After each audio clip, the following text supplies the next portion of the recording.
Guys ये सवाल Gandhi Irwin pact 1931 और सिविल डिसोबीडियंस मूवमेंट के बारे में है। तो आओ बात करते हैं इस पर्टिकुलर क्वेश्चन के बारे में।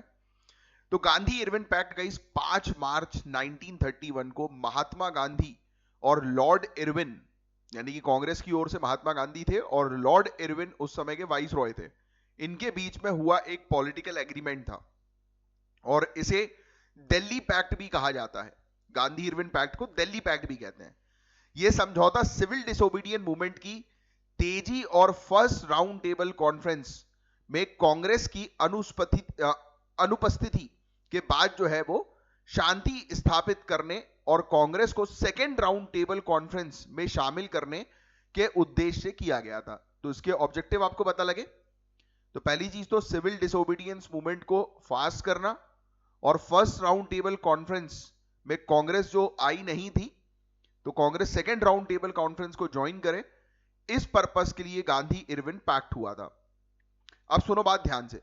स्टेटमेंट 1 की बात करें तो गांधी इरविन पैक्ट के जरिए कांग्रेस ने सिविल डिसोबीडियंस मूवमेंट को जो है वो सस्पेंड करने पर सहमति जताई क्या? तो ये पैक्ट जो है इसकी मेन कंडीशन थी जिस पर कांग्रेस जो गांधी जी की तरफ से थे वो सहमत हुए थे और इसके बदले में ही गवर्नमेंट ने कुछ कंसेशन जो है वो दी थी।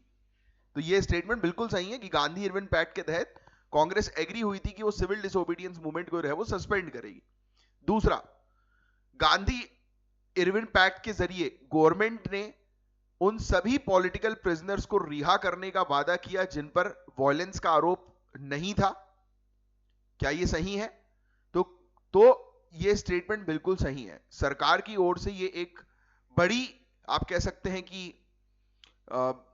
कंसेशन था, रियायत थी कि सरकार ने ये माना था कि उन सभी पॉलिटिकल प्रिजनर्स को तुरंत रिहा किया जाएगा जिन पर वायलेंस का आरोप नहीं है या जो अन्य गंभीर आरोप में शामिल नहीं है।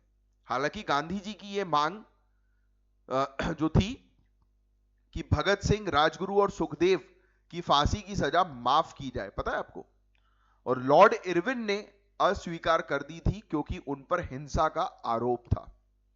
तो दूसरा स्टेटमेंट जो यहां पर लिखा है वो भी बिल्कुल सही है।